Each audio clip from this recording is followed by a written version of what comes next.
हरे कृष्ण। श्रीमद् भागवतम प्रथम स्कंद द्वितीय अध्याय श्लोक क्रमांक 6।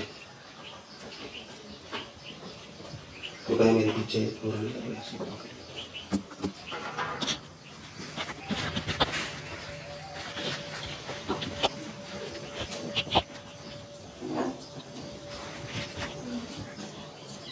मेरे पीछे दोहराने का प्रयास कीजिए। सवै पुंसां परो धर्मो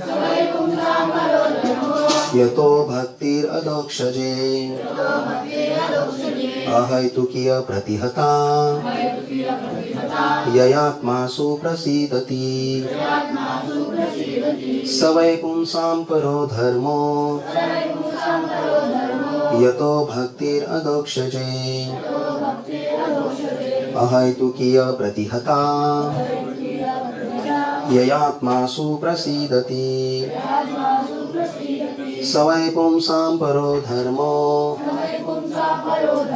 यतो भक्तिरदोक्षजे अहैतुकीय प्रतिहता ययात्मासु प्रसीदति।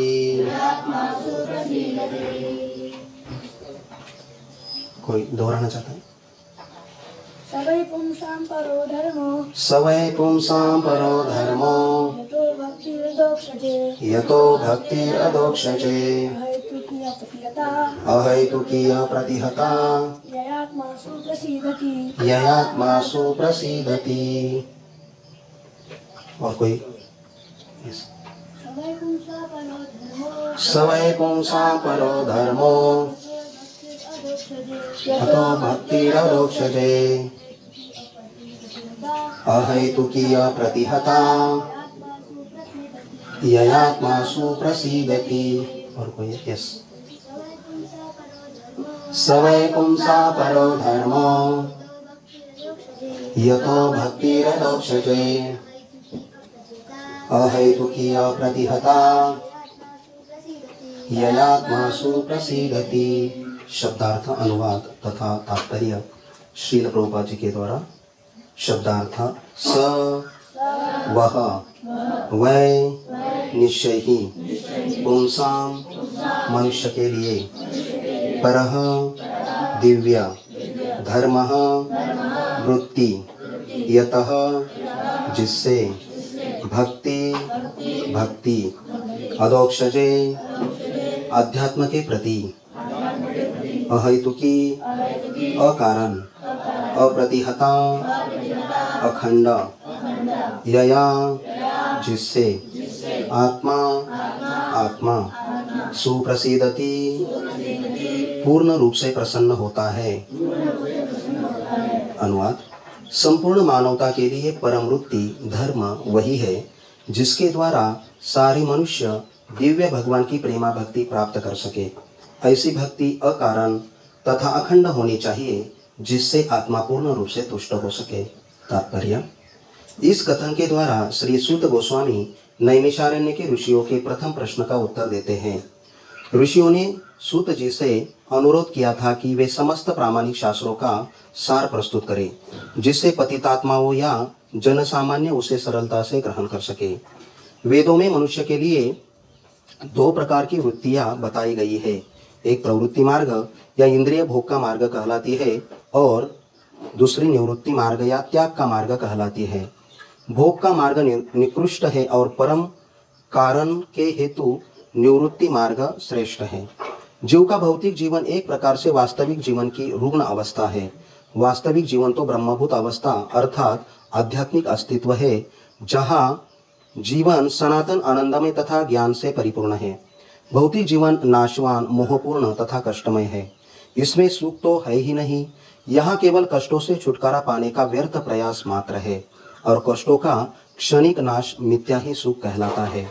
अतः बढ़ते जाने वाले भौतिक भोग का मार्ग नाशवान, कष्टमय तथा मोहपूर्ण होने के कारण निकृष्ट है। किंतु भगवत भक्ति श्रेष्ठ धर्म कहलाती है क्योंकि वह मनुष्य को सनातन, आनंदमय एवं ज्ञान से परिपूर्ण जीवन की ओर अग्रसर करती है। जब इसमें निकृष्ट गुण मिल जाते हैं तो यह कभी कभी दूषित हो जाती है। उदाहरणार्थ, भौतिक लाभ के लिए की गई भक्तिमय सेवा प्रगतिशील निवृत्ति मार्ग में बाधक है। इस रुग्ण जीवन को भोगने की अपेक्षा संन्यास या सर्वत्याग श्रेष्ठ वृत्ति है। ऐसे भोग से केवल रोग के लक्षण बढ़ते हैं और उसकी अवधि भी बढ़ जाती है। अतः भगवत भक्ति शुद्ध होनी चाहिए, अर्थात उसमें भौतिक सुखोपभोग की रंच मात्रा कामना नहीं रहनी चाहिए। अतः मनुष्य को चाहिए कि वृथा की कामना, सकाम कर्म तथा दार्शनिक तर्क वितर्क से रहित भगवत भक्ति रूपी उच्च कोटि की वृत्ति को स्वीकार करे। इससे उनकी सेवा में शाश्वत संतोष प्राप्त होगा। हमने जानबूझकर धर्म को वृत्ति कहा है, क्योंकि धर्म शब्द का मूल है वह जो किसी के अस्तित्व को संभाले रखता है। जीव के अस्तित्व इस बात पर निर्भर है कि वह अपने कार्यों को भगवान कृष्ण के साथ अपने सनातन संबंध में समन्वित करे। कृष्ण समस्त जीवों के मध्यवर्ती घुरी है और वे अन्य समस्त जीवों का अथवा शाश्वत रूपों से सर्वाकर्षक व्यक्तित्व है। प्रत्येक एवं समस्त जीवों का दिव्य जगत में एक शाश्वत रूप होता है और कृष्ण उन सबों के लिए परम आकर्षक है। कृष्ण परम पूर्ण है और अन्य सभी उनके अंश प्रत्यंश है। इनमें सेवक तथा सेव्य का संबंध है। यह दिव्य है और हमारे भौतिक अनुभव से सर्वथा भिन्न है। यह सेवक सेव्य भाव घनिष्ठता का सर्वाधिक अनुकूल रूप है। जैसे जैसे भक्ति में सेवा की प्रगति होगी, मनुष्य को उसका अनुभव होगा। हर व्यक्ति को इस भौतिक अस्तित्व की बद्ध अवस्था में भी भगवान की दिव्य प्रेमा भक्ति करनी चाहिए। इसमें मनुष्य को क्रमशः वास्तविक जीवन का संकेत प्राप्त हो सकेगा और पूर्ण तुष्टि का आनंद मिलेगा। ओम अज्ञानतिमिरान्धस्य ज्ञानाञ्जनशलाकया चक्षुरुन्मिलितं येन तस्मै श्रीगुरवे नमः। श्रीचैतन्यमनोभीष्टं स्थापितं येन भूतले स्वयं रूपः कदा मह्यं ददाति स्वपदान्तिकं। वन्देऽहं श्रीगुरो श्रीयुतपदकमलं श्रीगुरून् वैष्णवांश श्रीरूपं साग्रजाता सहगना रघुनाथान्वितं तं सजीवं साद्वैतं सावधूतं परिजनसहितं कृष्णचैतन्यदेवं श्रीराधा कृष्णपादान् सहगना ललिता श्रीविशाखान्वितांश नमो विष्णुपादाय कृष्णप्रेष्ठाय भूतले श्रीमते भक्तिवेदान्त स्वामिनिति नामिने। नमस्ते सारस्वते देवे गौरवाणी प्रचारिणे निर्विशेष शून्यवादी पाश्चात्य देशतारिणे। नमो महावदन्याय कृष्ण प्रेम प्रदायते कृष्णाय कृष्ण चैतन्य नामिने गौरत्विषे नमः। हे कृष्णा करुणा सिंधो दीनबंधो जगत्पते गोपेश गोपिका कांत राधा कांत नमोस्तुते। तप्त कांचन गौरांगी राधे वृंदावनेश्वरी वृषभानुसुते देवी प्रणमामि हरिप्रिये। वाञ्छाकल्पतरुभ्यश्च कृपा सिन्धुभ्य एव च पतितानां पावनेभ्यो वैष्णवेभ्यो नमो नमः। जय श्री कृष्ण चैतन्य प्रभु नित्यानंद श्री अद्वैत गदाधर श्रीवासादि गौर भक्तवृंद। हरे कृष्णा कृष्णा कृष्णा हरे हरे हरे राम राम राम हरे हरे।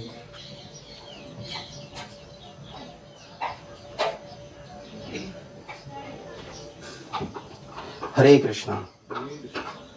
तो आज के प्रातःकालीन श्रीमद् भागवत कक्षा में सभी उपस्थित भक्तों का हार्दिक स्वागत है और सभी भक्तों को आशीर्वाद की याचना करता हूँ, विशेषतः श्रीमान बालवन प्रभु और माता जी कि मुझे आशीर्वाद प्रदान करें कि मैं ये जो अमल पुराण है श्रीमद् भागवतम का जो श्लोक है उसके ऊपर कुछ बोल सकूं। जो भी पूर्ववर्ती आचार्य है, गुरु महाराज श्रील प्रभुपाद से, वो अन्य वरिष्ठ भक्तों से जो भी सुना है तो वही मैं दोहराने का प्रयास करूँगा। वास्तविकता मराठी में ऐसा बोला जाता है कि लहान तोंडी मोठा घास। तो प्रभुपाद श्रीमान बालगोविंद प्रभु जी से मैंने आश्रम में हम साथ में रहते थे, तो प्रभु जी ने बहुत मुझे मार्गदर्शन किया है, उनका संग मिला है। अभी प्रभु जी ने आज्ञा किया तो उनकी प्रसन्नता के लिए मैं सेवा कर रहा हूँ। तो प्रभु जी के सामने व्यासासन पर बैठकर बोलने की मेरी कुछ योग्यता नहीं है, फिर भी प्रभु जी की प्रसन्नता के लिए और श्रील प्रभुपाद और परंपरा की प्रसन्नता के लिए कुछ बोल सकूं। तो ये जो श्रीमद् भागवतम है, जो प्रथम स्कंद है, उसमें जो दूसरा अध्याय है जिसका शीर्षक है दिव्यता तथा दिव्य सेवा। तो जो श्रीमद् भागवतम है, इसको अमल पुराण कहा गया है कि जिसमें किसी भी प्रकार का मल नहीं है, अशुद्धता नहीं है, कि जिससे दर्शन मात्र से श्रीमद् भागवतम और भगवान एक दूसरे से अभिन्न है। तो जैसे भगवान के दर्शन मात्र से भगवान जब हमारे ऊपर दृष्टि डालते हैं तो हमारा शुद्धिकरण हो जाता है, हमारे हृदय में जो भी अनर्थ है वो कम होने लगते हैं। वैसे श्रीमद् भागवतम का हम दर्शन लेते हैं और जब उसका अध्ययन करते हैं, उसका हमारे जीवन में पालन करते हैं, तो हमारे हृदय में भी शुद्धता आने का शुरुआत हो जाती है। तो ये जो दिव्यता तथा दिव्य सेवा, श्रील प्रभुपाद ये जो अध्याय को जो शीर्षक दिया है, दिव्यता तथा दिव्य सेवा। दिव्यता मतलब ये जो श्रीमद् भागवतम की दिव्यता है और उनकी महानता समझने के बाद हम भगवान की दिव्यता और महानता समझ सकते हैं। जैसे हमारे जीवन में भी जो भी व्यक्ति आते हैं, तो अगर हम उनकी महानता जानते हैं तभी हम उसको सही रूप में समझ सकते हैं कि वो व्यक्तिमत्व क्या है। वैसे अगर हमें भगवान का प्रेम प्राप्त करना है, उनको सही में समझना है, तो हमें पहले उनकी महानता जाननी चाहिए। तो भगवान की महानता हम कैसे जान सकते हैं? जो भी आचार्य है, उन्होंने जो भी भगवान का गुणगान किया है, उनसे सुनकर, श्रीमद् भागवतम में जो भी श्लोकों में दिया है उसका अध्ययन करके हम भगवान की महानता जान सकते हैं। अभी ये जो प्रसंग है कि जब परीक्षित महाराज श्रील सुखदेव गोस्वामी से उन्होंने श्रीमद् भागवतम का श्रवण किया, तो उसी सभा में जो श्रील सूत गोस्वामी है उपस्थित थे और उन्होंने श्रीमद् भागवतम सुनने के बाद जब वो नैमिषारण्य में जाते हैं तो वहाँ जो शौनकादि ऋषि रहते हैं, जो यज्ञ कार्य में व्यस्त रहते हैं, और जब सूत गोस्वामी वहाँ जाते हैं तो उनका जो वार्तालाप हो जाता है, तो उसमें जो शौनकादि ऋषि है सूत गोस्वामी को विनंती करते हैं कि आपने जो भी श्रील सुखदेव गोस्वामी से जो भी सुना है, कृपया वह हमें जैसे सुना है वैसे ही हमें बता दे। और वो जो सूत गोस्वामी है उनका गुणगान करते हैं और उन्हें व्यासासन की व्यवस्था करते हैं, उस पर बिठाते हैं, उनका गुणगान करते हैं और उन्हें प्रश्न पूछते हैं। तो ये जो शौनकादि ऋषि है, जो भी सूत गोस्वामी को जो 6 प्रश्न पूछते हैं, उसमें से जो पहला प्रश्न है, आप में से कोई बता सकता है पहला प्रश्न क्या पूछा?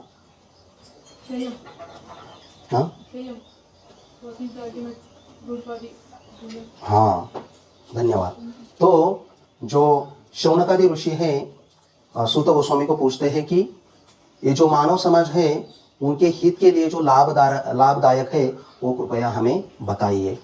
अभी वो प्रश्न पूछते हैं, उनका गुणगान भी करते हैं। तो हमें इससे सीखना चाहिए कि हम जिससे आध्यात्मिक ज्ञान प्राप्त कर रहे हैं तो हमेशा उनके प्रति हमारे हृदय में आदर भाव होना चाहिए, हृदय में उनके प्रति गुणगान होना चाहिए। तभी हम हमारे हृदय में जो भी जिज्ञासा है वह सही तरीके से हम पूछ सकते हैं और जो जिनसे हम मार्गदर्शन ले रहे हैं वो पूछने वाले को सही से मार्गदर्शन कर सकते हैं। जैसे स्कूल में हम देख सकते हैं, आप तो गुरुकुल में इतना अच्छा प्रभु जी के अंडर में मार्गदर्शन ले रहे हैं, लेकिन बाहर के जो शिक्षण संस्था है तो उसमें जो भी बच्चे पढ़ाई करते हैं, मार्क्स भी अच्छा लेते हैं, लेकिन जो शिक्षक है उनको आध्यात्मिक ज्ञान न होने के कारण, अज्ञान में होने के कारण जो शिक्षक है उनके प्रति सही भाव नहीं रहता। कभी कभी अज्ञानवश शिक्षक ने कुछ बोल दिया तो उनके हृदय में कलमश आ जाता है। इसलिए शिक्षक जो भी सिखाता है वो पूरी तरह वो ग्रहण नहीं कर सकते। तो शास्त्र यह बताता है कि हमारे जो भी शिक्षा गुरु है, जो हमसे आध्यात्मिक ज्ञान देता है, तो उनके प्रति हमारे हृदय में आदर, सम्मान और कृतज्ञता जिस मात्रा में होगी उसी मात्रा में हम वो जो छात्रा है उसी मात्रा में वो जो भी शिक्षक बताएंगे, जो गुरु बताएंगे, वो ग्रहण कर सकेगा। तो इस श्लोक में जो भी शौनकादि ऋषि उन्हें सूत गोस्वामी के प्रश्न पूछते हैं कि समस्त जो मानवता के लिए उसका धर्म क्या है जिसके द्वारा सारे मनुष्य दिव्य भगवान की प्रेमा भक्ति प्राप्त कर सके। ऐसी भक्ति अकारण तथा अखंड होनी चाहिए जिससे आत्मा पूर्ण रूप से तुष्ट हो सके। अभी ये जो शौनकादि ऋषि है तो इनसे हमें सीखने को मिलता है कि वो कितने निस्वार्थी है। वो खुद के बारे में नहीं पूछ रहे कि मेरा कैसे भला होगा, वो क्या बोल रहे हैं, समस्त मानवता का हित कैसा होगा उसके बारे में हमें मार्गदर्शन कीजिए। तो हमें भी हमारे जीवन में हम जब भक्तों के साथ रहते हैं तो हमेशा खुद के बारे में पहले न सोचते हुए हमारे साथ जो भी भक्त है उनका आध्यात्मिक प्रगति कैसे हो सके तो उसके बारे में हमें ज़्यादा चिंतन करना चाहिए। कि जैसे ऐसे मैंने एक प्रवचन में सुना है कि जब हम भगवान से प्रार्थना करते हैं, जब हम खुद के लिए प्रार्थना करते हैं, उससे ज़्यादा हम हमारे साथ जो भक्त है उनके लिए जब प्रार्थना करते हैं तो भगवान हमें डबल कृपा देते हैं। तो देखो आसान है ना, है ना। तो जिसके लिए प्रार्थना कर रहे हैं उनको भी कृपा मिलेगा और हमें डबल कृपा प्राप्त होगा। तो श्रील प्रभुपाद जी जो हमारे महान आचार्य है, उन्होंने ये जो भक्ति मार्ग है इतना सरल बताया है कि एक छोटा बच्चे से लेकर युवा अवस्था या वृद्ध अवस्था में किसी भी अवस्था में हो हम भगवान की भक्ति अच्छी तरह से कर सकेंगे। ऐसा श्रील प्रभुपाद जी ने मार्गदर्शन किया है। तो तात्पर्य में श्रील प्रभुपाद जी बताते हैं कि ये जो शौनकादि ऋषि है श्रील सूत गोस्वामी को अनुरोध करते हैं कि वह हमें जो शास्त्रों का जो निचोड़ है, सार है, वह हमें बताए ताकि सभी पतितात्मा जो जीवात्माएं हैं वो उनको ग्रहण कर सके। तात्पर्य में श्रील प्रभुपाद जी ने दो चीज़ों पे फोकस किया है कि प्रभुपाद जी बोलते हैं कि वेदों में मनुष्य के लिए दो प्रकार की वृत्तियां बताई गई है। एक है प्रवृत्ति मार्ग और दूसरा है निवृत्ति मार्ग। तो प्रवृत्ति मार्ग क्या है कि जब कोई जीवात्मा खाली भौतिक भोगों के लिए लालायित रहता है, इंद्रिय तृप्ति में वो लिप्त होना चाहता है, तो उसे बोलते हैं प्रवृत्ति मार्ग। और दूसरा है निवृत्ति मार्ग। अभी निवृत्ति मार्ग आप उसका जो व्याख्या है, प्रवृत्ति मार्ग की व्याख्या से आप निवृत्ति मार्ग की व्याख्या बता सकते हैं। आप में से कोई बता सकता है? Yes pro. हाँ, थैंक यू। तो कृष्ण के प्रति आकर्षण बढ़ाना। जो भौतिक हम हमारे शरीर में जो भी इंद्रिया है, हर इंद्रिया का इंद्रिय विषय है, तो हमें हर इंद्रिय के इंद्रिय विषय में लिप्त न होते हुए हर इंद्रिय को भगवान की इंद्रिय को तुष्ट करने के लिए प्रयास करना है। और ऐसे जब हम खुद की इंद्रिय तृप्ति न करते हुए भगवान की इंद्रिय को संतुष्ट करेंगे तो हमारी ये जो प्रवृत्ति वृत्ति है यह निवृत्ति वृत्ति में परिवर्तित हो जाएगी, है ना। तो इससे हमारी इंद्रियों का शुद्धिकरण होगा और हमारे हृदय में जो निवृत्ति वृत्ति है, निवृत्ति मार्ग है, वो प्राप्त हो जाएगा। तो जीव का जो भौतिक जीवन है, श्रील प्रभुपाद जी ने इधर बहुत ही अच्छा वाक्य दिया है। जीव का भौतिक जीवन एक प्रकार से वास्तविक जीवन की रुग्ण अवस्था है। जब एक जीव इस भौतिक जगत में जन्म लेता है, भौतिक स्तर पे जीवन जीता है, तो उसकी कैसी अवस्था है? एक रुग्ण की तरह, एक पेशेंट की तरह। आप में से किसी ने हॉस्पिटल में, ससून हॉस्पिटल में आप कभी गए हैं क्या? आप में से कोई? ओके। दूसरे किसी हॉस्पिटल में गए हैं? किसी ना किसी हॉस्पिटल में आपने विजिट किया है? ओके। तो उधर के जो रुग्ण है, पेशेंट है, कितने आनंदित रहते हैं ना? आनंदित रहते हैं? नहीं, कोई चिल्लाता है, कोई कहराता है ना। और क्या उनके मुंह से क्या शब्द आते हैं? आएगो, बाप रे, है ना, ऐसे चिल्लाते रहते हैं। तो ऐसे शब्द कृष्ण का नाम क्यों नहीं आता? क्यों नहीं आता? हाँ, पहले लिया नहीं और वो अज्ञान में है, उनको पता नहीं है। वो इस भौतिक जगत में जो भी सुविधाएं हैं वही सुविधाओं का आश्रय लेना चाहते हैं, उसी सुविधाओं का इस्तेमाल करके उस रुग्ण अवस्था से वो बाहर आना चाहते हैं। लेकिन प्रभुपाद जी बोलते हैं कि हम उस जो मेडिसिन है उसे थोड़ा सा छुटकारा पा सकेंगे और हमें लगता है मैं बच गया, है ना। लेकिन उससे हम बच नहीं सकते, क्योंकि ये जो भौतिक जीवन है ये हमेशा हमें दुख ही देने वाला है। श्रील प्रभुपाद जी बोलते हैं कि अगर इस भौतिक जीवन में हम जीवन जीते समय अगर सही में हमें सुखी होना है, प्रसन्न रहना है, खुश रहना है, तो हमें इस भौतिक जीवन में सुख ढूंढने का प्रयास नहीं करना चाहिए। और जो सुख ढूंढने का प्रयास नहीं करेगा वही वास्तविक में सुखी हो जाएगा। देखो, प्रभुपाद ने हमें सुखी रहने का हमें सॉल्यूशन बताया है, तो हमें वैसा ही रहना है। ये जो भौतिक जगत में जो भी वस्तुएं दिखाई देती हैं उससे हमें सुखी होने का प्रयास नहीं करना है। खाली हमें क्या करना है, भगवान का हरिनाम लेना है और भगवान को संतुष्ट करने का प्रयास करना चाहिए। और जब हम पूरी तरह से भगवान को संतुष्ट करने का प्रयास करेंगे तभी हम सही सुख का अनुभव ले सकते हैं। तो प्रभुपाद जी बोलते हैं कि हर जीव का वास्तविक स्थिति क्या है? कौन बता सकता है हमारा वास्तविक स्थिति क्या है? ओके, जीवेर स्वरूप है कृष्णेर नित्य दास, है ना। अभी दास, कृष्णेर नित्य दास, खाली 1 घंटा के लिए नहीं, है ना। हमें जो सेवा दिया है, चलो क्लीनिंग करो, तो हम उतना सेवा हो जाता है, चलो मैं अभी 1 घंटा के लिए दास हूँ, बाद में मैं बॉस बनूंगा, है ना। ऐसा नहीं है। जीवेर स्वरूप है कृष्णेर नित्य दास, 24 घंटा, खाली 24 घंटा भी नहीं, जन्म से लेकर शरीर छोड़ने तक। वैसा भी नहीं, शरीर भी छोड़ देते हैं, भगवान के धाम में जाते हैं, उधर भी हमारा शाश्वत रूप क्या है? नित्य दास। किसके? कृष्ण के। तो हमें 1 सेकंड के लिए भी यह भूलना नहीं चाहिए कि मेरा शाश्वत स्वरूप क्या है? मैं भगवान का दास हूं और मैं कृष्ण का दास हूं। यह पहचान हमें कब होगी? जब हम जो भगवान के भक्त है ना, उनका दास, उनका सेवक बनने का प्रयास करेंगे, तभी वह हमें एहसास होने लगेगा, अरे मैं कृष्ण का नित्य दास हूं।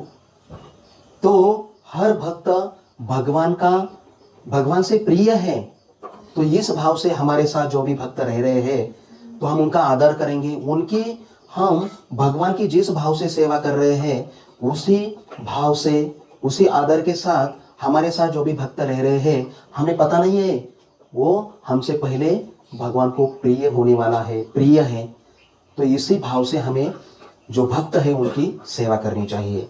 तो परम पूज्य राधानाथ स्वामी महाराज के एक प्रवचन में मैं सुन रहा था, तो महाराज जी बोलते हैं कि हम जब भी गुरुकुल या ब्रह्मचर्य आश्रम में रहते हैं तो हमें हमेशा याद रखना चाहिए कि मैं जब पहले दिन में गुरुकुल में आया, तो आपको याद करना है, जब पहले दिन आपके माता पिता के साथ आप इधर आए, 15 दिन रुके, बाद में एडमिशन लिया, तो पहला दिन है वो याद करो, थोड़ा मन में चिंतन करो, है ना। तो हर इधर जो चीज है उनका हम आदर करते थे, है ना। तो महाराज जी बोलते हैं वही आदर हमें आखिरी तक, जब हमारा उम्र बढ़ जाएगा, हम भक्ति में प्रगति करेंगे, है ना, वैसा जो पहले आदर था वही आदर हमें आखिर तक करना है। तभी हम, हमारी जो दासत्व का जो भाव है कि हमारा जो असली स्वरूप है, मैं भगवान का दास हूँ, उसका हमें एहसास होने लगेगा। तो कितना देखो, जो आचार्य है उन्होंने हमें इतना सरलता से बताया है, तो हमें सरलता से उसका पालन करना है ना। तो प्रभु जी जो भी प्रवचन या अन्य क्लास के माध्यम के द्वारा माता जी भी आपको जो मार्गदर्शन करती है, वो इतना सरलता से हमें ग्रहण करना चाहिए। जो भी प्रश्न है, जैसे परीक्षित महाराज सुखदेव गोस्वामी महाराज को प्रश्न पूछ रहे थे, शौनकादि ऋषि जो भी प्रश्न है सूत गोस्वामी को, श्रील सूत गोस्वामी को पूछ रहे थे, वैसे ही हम सब विद्यार्थी दशा में हैं। जो भी हमें प्रश्न है हमें सरलता से, जिज्ञासा के भाव में हमें पूछना चाहिए, और जो प्रश्न पूछेगा वह अज्ञान से दूर हो जाएगा। विशेषता ये जो गुरुकुल शिक्षण पद्धति है वही इसलिए है कि हम जन्म जन्मों से जो भी अज्ञान में है वो अज्ञान से हमें बाहर आना है और शुद्ध भाव से भक्तों की और भगवान की सेवा करनी है। इसलिए आप सभी इतने भाग्यशाली हैं। तो हमें तो हमारा आधा जीवन चला गया, अभी कितना जीवन बचा है पता नहीं, लेकिन जब आप जैसे उम्र में थे तो हमें कृष्ण क्या है, भगवान क्या है, भक्ति क्या है, कुछ भी पता नहीं था। जैसे तुकाराम महाराज बोलते हैं एक अभंग में, बहुत सुकृताची जोडी म्हणून विठ्ठले आवडी। तो आप सभी इतने महान हैं कि बहुत गत जन्मों से आपने भगवान की सेवा की है, भक्ति की है, इसलिए हमें ये जो सुवर्ण अवसर प्राप्त हुआ है। तो हमें ये जो गुरुकुल शिक्षण पद्धति है, जो भी हमारा दिनचर्या है, उसे हमें ऐसा सहजा सहज नहीं लेना चाहिए, है ना। तो हर चीज हमें अच्छे चेतना से लेना है कि ये भक्त कितना अच्छा है, कितना अच्छा सेवा कर रहा है। जैसे आचार्य बोलते हैं कि हमें हर भक्त में सद्गुण देखना चाहिए, उन्हें बुराइयां नहीं देखनी चाहिए। और हमारे हृदय में जो भी अनर्थ है वो कब चले जाएंगे? हम जब हमारे साथ में जो भक्त रह रहे हैं उनमें जो गुण देखेंगे, उनका गुणगान करेंगे, तो हमारे में भी वो सद्गुण आने के लिए शुरुआत हो जाएगी। देखो, तो हमने संकल्प करना चाहिए कि आज से मैं सुबह से लेकर शाम तक किसी भी भक्त में मैं दोष नहीं देखूंगा, उनमें गुण देखूंगा, उनका गुणगान करूंगा और उनकी सेवा करूंगा। तो यही मार्ग है। हम कितने भी श्लोक याद रखेंगे, कितना भी अध्ययन करेंगे, उससे हमें लाभ होगा, लेकिन हमारे जो अनर्थ है वो कैसे चले जाएंगे? जब हमारे साथ जो भी भक्त है उनमें हम गुण देखेंगे, उनकी सेवा करेंगे, उनका गुणगान करेंगे, तभी। तो इसका क्या होगा कि इस श्लोक में बताया गया है कि यह जब हम आचार्य ने दिया हुआ जो भी उनकी जो उपदेश है उनका हमारे जीवन में पालन करेंगे, तभी हमारे जीवन में जो भी हृदय में अनर्थ है वो धीरे धीरे दूर हो जाएंगे और हमें एक आत्म संतुष्टि प्राप्त होगी, है ना। और बाद में हम कृष्ण प्रेम प्राप्त कर सकेंगे। तो ये जो सरल विधि है, तो हमें इसका पालन करना बहुत ही आवश्यक है। श्रील प्रभुपाद जी तात्पर्य में आगे सुख की व्याख्या बतलाते हैं। प्रभुपाद जी बोलते हैं, केवल कष्टों से छुटकारा पाने का व्यर्थ प्रयास मात्र है और कष्टों का क्षणिक नाश मिथ्या ही सुख कहलाता है। बाहर के लोगों के जो सुख की व्याख्या है, बाहर के लोगों को लगता है अभी दुख है, थोड़ा सा सुख प्राप्त हुआ, कष्ट कम हो गए, उनको लगता है मैं बहुत सुखी हूँ। बाहर आपके जो भी है, आपके जो मित्र है बाहर के, तो उनको आप कभी कभी या जो रिश्तेदार है तो उनको कॉल करके आप पूछेंगे कैसे है, वो बोलते मैं सुखी हूँ, बहुत अच्छा हूँ, है ना। लेकिन वास्तव में उनको क्या लगता है? मैं सुखी हूँ। वास्तविक में वो सुखी है नहीं है। मैं जब अभी 15 साल हुआ आश्रम ज्वाइन करके, जो मेरे स्कूल के जीवन के या कॉलेज के जीवन के या मैं जॉब कर रहा था, उधर के कभी कभी जो मित्र है वो कॉल करते हैं, या मैं भी उनको कभी कभी मंदिर में कुछ उत्सव रहते हैं तो उनको जब फोन हो जाता है उनको मैं पूछता हूँ कैसे है, बोलते बहुत अच्छा हूँ, खुश हूँ, है ना। ऐसा बोलते हैं, लेकिन वास्तविकता यह नहीं होती। अभी फोन पे बोलते हैं खुश हूँ, सुखी हूँ, और जब मंदिर में आते हैं, भगवान का दर्शन लेते हैं, और जब हम साथ में बैठे थे और जब हम पूछते हैं तब वो असलियत बताते हैं, क्या क्या प्रॉब्लम्स है, क्या क्या दुख है। यानी हर जीव इस भौतिक जीवन में दुखी है, लेकिन अज्ञान में होने के कारण वो दुख में थोड़ा सा जब राहत मिल जाता है, उसी को ही वह सुख कहलाता है। श्री प्रभुपाद जी बोलते हैं, अतः बढ़ते जाने वाले भौतिक भोग का मार्ग नाशवान, कष्टमय तथा मोहपूर्ण होने के कारण निकृष्ट है, किंतु भगवत भक्ति श्रेष्ठ धर्म कहलाती है, क्योंकि वह मनुष्य को सनातन, आनंदमय एवं ज्ञान से परिपूर्ण जीवन की ओर अग्रसर करती है। देखो कि हर जीव कब संतुष्ट हो जाएगा? जब वो भगवान की तरफ अग्रसर हो जाएगा। तो हमारे जीवन में भी हम देख सकते हैं कि हम जब कृष्ण भावना में संलग्न नहीं थे तो हम जानते नहीं थे कि असलियत में भगवान का भक्ति कैसे करना है, जीवन में वास्तविक आनंद का स्रोत क्या है, हम जानते नहीं थे, है ना। हम भी गुलाब जाम, रसमलाई, इसमें ही सुख खोजते थे, अच्छा लगता था। लेकिन जब हम कृष्ण भावना में आए, भक्तों का संग, नाचना, प्रभुपाद जी बोलते हैं गुलाब जाम भी खाओ, रसमलाई भी खाओ, लेकिन भगवान के सामने नाचो। और ऐसे हम जब हरि नाम लेते हैं, कृष्ण प्रसाद ग्रहण करते हैं, भक्तों के साथ अच्छा व्यवहार करते हैं, तभी हम जो असली आनंदमय स्थिति है, जो हमारा सनातन जीवन है, आनंदमय स्थिति है, और ज्ञान से हम परिपूर्ण होने के लिए अग्रसर हो जाते हैं।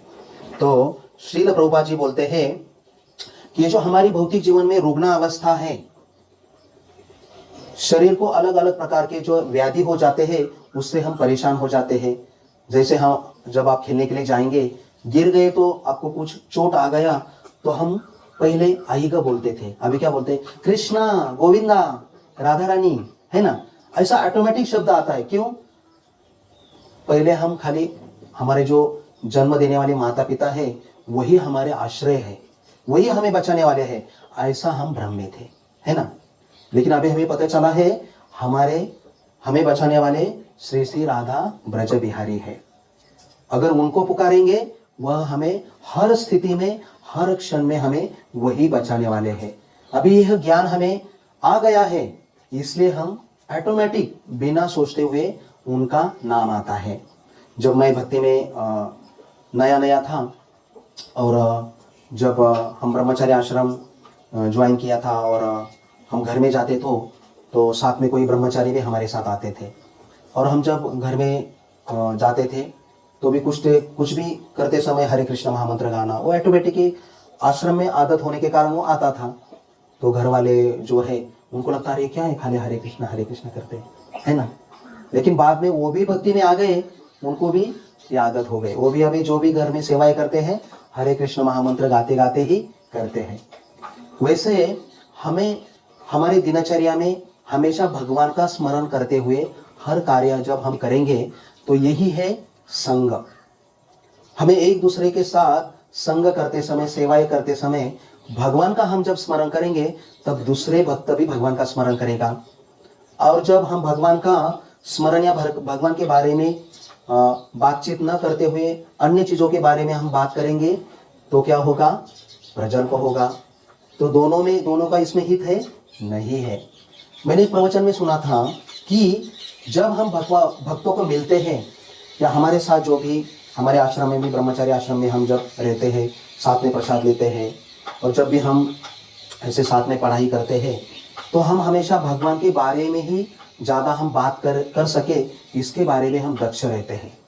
तो अगर आप इसी उम्र से में यही आदत डालेंगे तो यही आपके जो अगले जो आपका आध्यात्मिक जीवन है उसके लिए बहुत ही लाभदायक है। तो हमेशा मैं भी आश्रम में जो भी मेरे जो मित्र है, साथ में ब्रह्मचारी हैं, तो उनके साथ रहते हुए मैं भी यही हमेशा विचार करता हूँ कि जब भी किसी ब्रह्मचारी के पास जाता हूँ तो कुछ ना कुछ जो भी सुना है, पढ़ा है, वह एक ना एक तो पॉइंट बताने का प्रयास करता हूँ। हालांकि इतना याद नहीं रहता, फिर भी बताने का प्रयास करता हूँ। उससे क्या होता है, हम एक शब्द बोलते हैं और जो सुनने वाला है हमें भगवान के बारे में 10 वाक्य बताता है ना। तो कितना लाभ है भक्तों के संग में। तो हमें क्या करना है, इससे दोनों का हित है। तो यह हमें श्रील प्रभुपाद जी की कृपा से बहुत ही अच्छा अपॉर्चुनिटी मिला है कि हमें एक दूसरे का संग लेके आगे बढ़ना है। श्रील प्रभुपाद जी इधर आगे तात्पर्य में बताते हैं, हमने जानबूझकर धर्म को वृत्ति कहा है क्योंकि धर्म शब्द का मूल अर्थ है वह जो किसी के अस्तित्व को संभाले रखता है। अभी एक उदाहरण आपको देता हूं, जो साखर है, शुगर, उसका धर्म क्या है, स्वीटनेस, मीठापन है ना। जब वो जो किराना माल का दुकान रहता है उसमें वो गोनी में रहता है तो उसका मिठास जो रहता है हम उधर से इधर लाते हैं, किचन में रखते हैं, उसके मिठास कुछ कम हो जाती है क्या, नहीं, है ना। जब उसको पानी में मिलाते हैं तो मिठास कम हो जाती है, नहीं। उससे कुछ व्यंजन बनाते हैं, मिठास कम हो जाती है, नहीं। क्यों, हाँ, क्योंकि उसका वह धर्म है। उसको किधर भी रखो, है ना, पृथ्वी पर रखो, किधर भी अन्य ग्रहों में रखो, किधर भी रखो, वह खुद का धर्म छोड़ता नहीं। वैसे ही जीवेर स्वरूप है कृष्णेर नित्यदास, हमारा जो स्वरूप है, धर्म है भगवान की सेवा। अभी हमें किसी भी अवस्था में हो, हम जब रात्रि में विश्राम करते हैं, सुबह जग जाते हैं, सेवाएं करते हैं, या हम जब स्नान करते हैं, धोती, तिलक, जो भी अन्य सेवाएं करते हैं, जैसे जो साखर है, शुगर है, वह खुद का धर्म कभी छोड़ती नहीं। वैसे हमारा धर्म है सेवा करना, वह हमें छोड़ना नहीं है। जो दास्यत्व का भाव है, मैं दास हूँ, नौकर हूँ। संत तुकाराम महाराज बोलते हैं कि अम्मी वैकुंठवासी आलो याची कारणासी। श्रील प्रभुपाद जी भी हर तात्पर्य से हमें यही सिखाते हैं कि आप दास है ना। तो हमें वही स्थिति में रहने का हमें प्रयास करना चाहिए। और यह जो धर्म है, सेवा भाव, भक्तों की सेवा, भगवान की सेवा, वही हमें जारी रखनी है। तभी हम भगवान को असली, भगवान के प्रति हमारे हृदय में जो आकर्षण है वही बढ़ता जाएगा। जैसे श्रीमद् भगवद गीता में एक श्लोक आता है, भोग ऐश्वर्य प्रसक्तानां तया आहूत चेतसा। हाँ, इसका अर्थ कौन बताएगा? इंग्लिश में ही बता सकते हैं, नो प्रॉब्लम।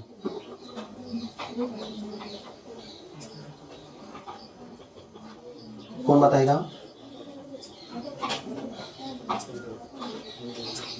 तो ये श्लोक का अर्थ है भोग ऐश्वर्य प्रसक्तानां, कि जिस व्यक्ति के हृदय में भोग की भावना, ऐश्वर्य जो धन संपत्ति है उसके प्रति प्रसाद आसक्त रहता है, भोग ऐश्वर्य प्रसक्तानां तया अहपूत चेतसा व्यवसायात्मका बुद्धि समाधो न विधीयते।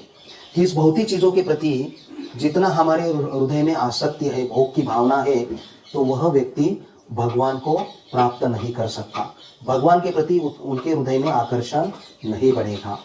तो हमें भी हमारे जीवन में हमें जो ये कृष्ण भावनामृत मिला है, हमें भी जो आचार्य ने बताया है, जो भी हमारे शिक्षा गुरु बताते हैं या प्रभु जी हमें मार्गदर्शन कर रहे हैं, उसी भाव से हमें स्वीकार करना है। हमारे मनमानी ढंग से हमें नहीं रहना है।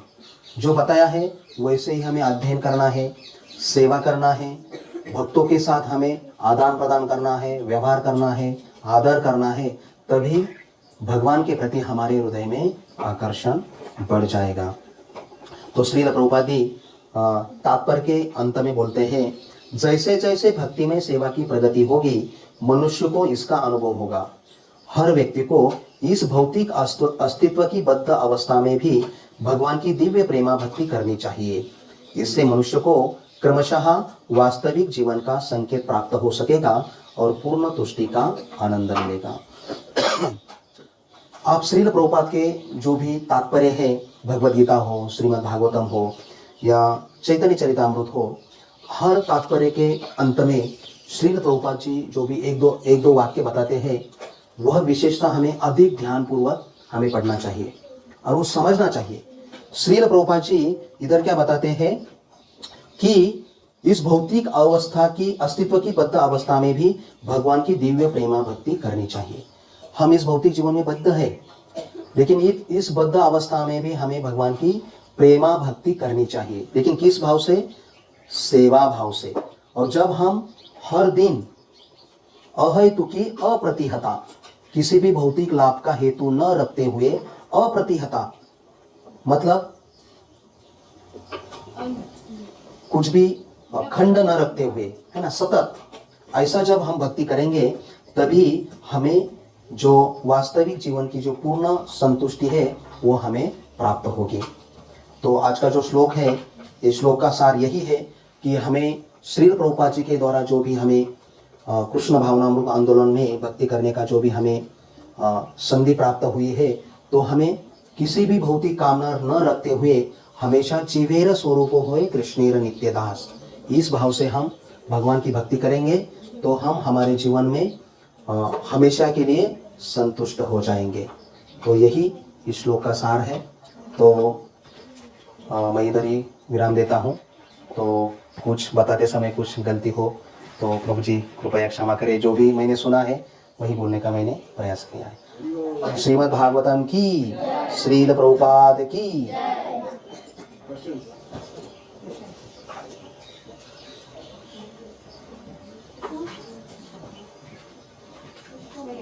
केस फ्लो अभक्ति में, अच्छा,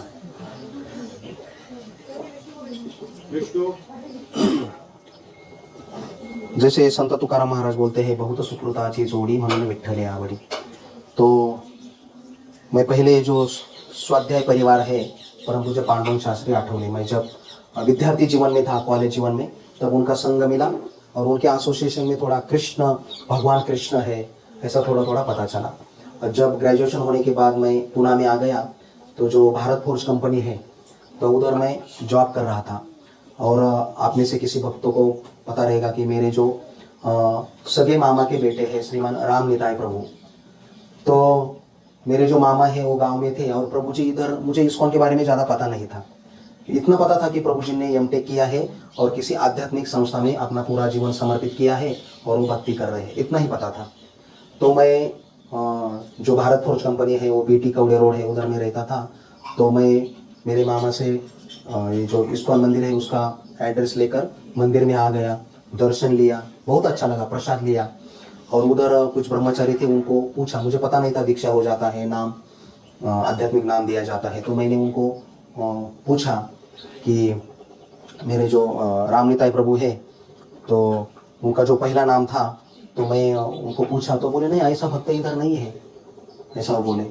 तो मैं फिर से चला गया, बाद में फिर मामा को फ़ोन किया तो मामा बोले कि नहीं उधर नाम चेंज हो जाता है।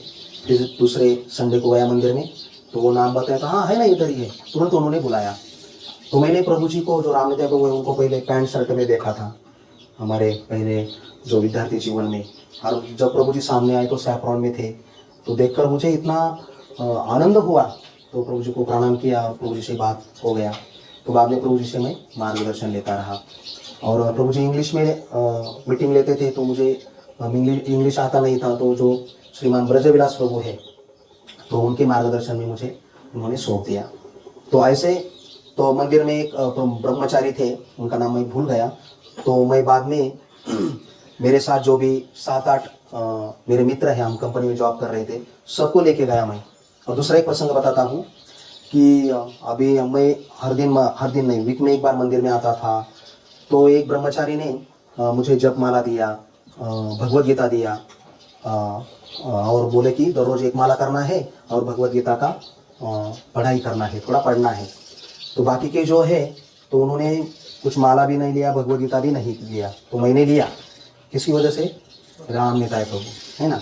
तो मैं जब हमारा 3 शिफ्ट में जॉब रहता था, रूम पे आता था, फ्रेश होके एक माला जप करता था, थोड़ा पढ़ाई करता था और हर संडे मंदिर में जाता था। मैं हर संडे जाता था, लेकिन बाकी का कोई आता नहीं था। मैंने आने जाने के लिए साइकिल लिया था और वो संडे पिक्चर के लिए जाते थे। और एक बार वो ज़बरदस्ती मुझे रिक्शा में डाल के बोले चलो हम जाएंगे। मैंने बोला नहीं, मुझे मंदिर में जाना है, प्रभु जी ने बुलाया है। लेकिन वो ज़बरदस्ती मुझे उठाया और रिक्शा में डाला और एक सिनेमा थिएटर में उधर ले गए।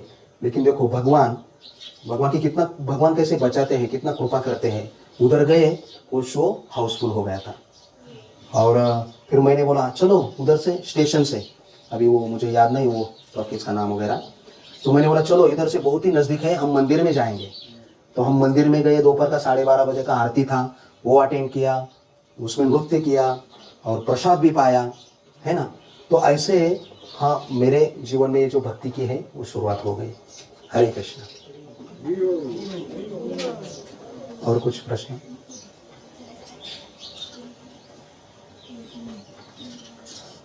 हरे कृष्ण। हाँ, इसको जैसे कि हमने बताया है कि बहुत उनके जीवन में ऐसा कुछ नहीं या उनके बात में ऐसे है कि शिक्षा ग्रहण करने अपनी शिक्षा को किस ढंग से ये करना चाहिए, तो ग्रहण करना चाहिए। ग्रहण तो बाहर के विद्यार्थी भी करते हैं, इसी उन्होंने भी अपने नॉर्मल एजुकेशन टाइप में दिया है। यहाँ जो हमें शिक्षा ग्रहण करें किस ढंग से करना चाहिए और किस सोच विचार से उन्होंने अपनी हरे कृष्णा। तो प्रभु जी का प्रश्न है कि आप सभी जो गुरुकुल में रहते हुए जो भी शिक्षा आप ले रहे हैं उसको आप किस ढंग से लेना चाहिए। जैसे मैं भी ब्रह्मचारी आश्रम में हूँ, है ना। तो वो भी एक प्रकार का गुरुकुल है। तो हमारे जो शिक्षा गुरु हैं, मंदिर के अध्यक्ष श्रीमान राधेश्याम प्रभु, जब मैं नया आया था तो उनके लेक्चर सुनता था ब्रह्मचारी क्लासेस में। प्रभु जी बोलते हैं कि जो बोला सो करो, है ना। जो भी हमें शिक्षा प्रदान करने वाले हैं, जो वो बताते हैं वैसे करना है। ज़्यादा हमें हमारे खुद के मन का नहीं करना है, तो वैसे ही करना है। तो जितना मात्रा में जो जैसा बताया है वैसा करेंगे, उतना हमारा जो प्रगति है, भौतिक आध्यात्मिक सर्वांगीण प्रगति उतनी मात्रा में हो जाएगी। अगर हम सोचेंगे अरे अभी मुझे 4 साल हो गया, 8 साल हो गया मैं गुरुकुल में हूँ, अभी मुझे ज़्यादा कुछ उनकी सुनने की ज़रूरत नहीं है, तो वो क्या है? अहंकार है। जैसे मैंने पहले ही बताया था, परम पूज्य राधानाथ स्वामी महाराज बोलते हैं हमारा जो पहला दिन है उस दिन में हमारा जो मनोभाव था वो हमें आखिरी तक रखना है। और श्रीमान गौरांग प्रभु के प्रवचन में भी मैंने सुना था कि हमें अगर सही में भगवान को संतुष्ट करना है तो हमें क्या करना चाहिए, हमारे साथ जो भी भक्त है तो उससे आदरता से स्नेह से आदान प्रदान करना है ना। हालांकि सामने वाले भक्त से कुछ हमारे प्रति हमारी कुछ भी गलती नहीं, फिर भी हमारे प्रति वो कुछ गलत बात कर रहा है, फिर भी हमें वो सहन करना है, हमें उनका आदर ही करना है। तभी हम जो शिक्षा हमें प्रदान की जा रही है वो सही मनोभाव से हम स्वीकार करेंगे और दूसरों के लिए भी प्रेरणा मिलेगा और हम साथ में रहते हुए सब अच्छी तरह से भक्ति कर सकेंगे। तो यही सार है कि हमारे जो जिससे हम शिक्षा प्राप्त कर रहे हैं उन्होंने जो बताया है वैसे ही करना है। अगर हमको कुछ लगा कि नहीं ऐसा भी हो सकता है तो हम व्यक्त कर सकते हैं कि प्रभु जी ऐसा कर सकते हैं क्या। अगर वो बोले नहीं आपने बोला ठीक है लेकिन ऐसा करेंगे तो वैसा ही करना है ना, जैसे बताया वैसा करेंगे तो आसानी से हो जाएगा और वो भी प्रसन्न हो जाएगा, प्रभुपाद भी प्रसन्न हो जाएंगे और भगवान भी प्रसन्न हो जाएंगे और हमें जो चीज़ जैसे करना है वो सीखने को मिलेगा। अरे ऐसा ही करना यह सही है, वो महत्वपूर्ण है। अगर हम खुद के मनमानी ढंग से करेंगे तो बहुत सी गलतियां करेंगे और उससे क्या होगा, जो भी हमें वो जो सेवा करना है वो सही से नहीं हो पाएगी। रोज आप कुछ ऐड करेंगे। हरे कृष्ण। यस प्रभु।